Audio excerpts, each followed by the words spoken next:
दिवसाची सुरुवात अशी बरोबर. काही वर्षापूर्वी अवर डेली ब्रेड हे जे पुस्तक आहे रोजच्या मननाचं, त्यामध्ये एक मी मनन वाचलं होतं आणि त्यामध्ये प्रसिद्ध पाळक अँड्रू मुरे ह्यांच्याविषयी लिहिलं होतं. आणि ते एकदा इंग्लंडला गेले असताना त्यांना जुनं त्यांचं जे पाठदुखीचं जे जुनं दुखणं होतं ते वर आलं आणि त्यांना खूप त्रास होत होता. आणि अशा वेळी एका बाईचा त्यांना निरोप आला आणि तो निरोप असा होता की मी खूप संकटामधून जात आहे, परीक्षांमधून जात आहे, तर मला तुम्ही मार्गदर्शन करावं.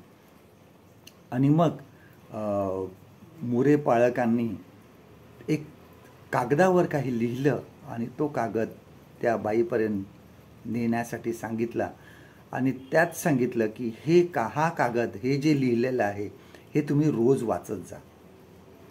आणि त्यामध्ये त्यांनी असं लिहिलं होतं बघा की देवाने मला इथपर्यंत आणलेलं आहे, आता इथं मी देवाच्या इच्छेप्रमाणे आहे आणि तो त्याच्या प्रेमात आणि कृपेत मला ठेवील, जेणेकरून मी संकटात त्याच्या मुलासारखाच वागेन. तो मला ह्यामधून बाहेर काढेल, माझी संकटे तो माझ्यासाठी आशीर्वादित करेल.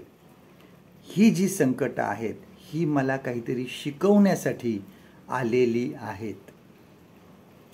तोपर्यंत हा कठीण काळ माझ्यासाठी एक प्रशिक्षण असेल, एक ट्रेनिंग असेल आपल्या, आणि त्यामध्ये टिकून राहण्यासाठी तो मला मदत करेल.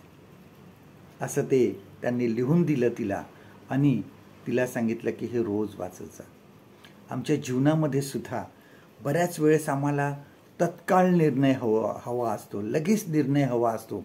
काही प्रॉब्लेम आले ते आम्हाला असं वाटतं की ते लगेच सुटायला हवे असतात, परंतु सर्व गोष्टी लगेच होत नाही. प्रत्येक गोष्टीला एक वेळ लागतो, त्याचा आम्हाला स्वीकार करावाच लागतो. देवाची कृपा आम्हाला पुरेशी आहे. जेव्हा देव परीक्षा घेतो त्यावेळेस तो आम्हाला साह्यसुद्धा करतो. आजचं देवाचं वचन आपल्यासाठी हे आहे, स्तोत्रसंहिता 31 आणि 15 वचन, Psalm 31 and verse 15. माझे दिवस तुझ्या हाती आहेत. परमेश्वर करू आजचा दिवस तुमचा आशीर्वादित करू.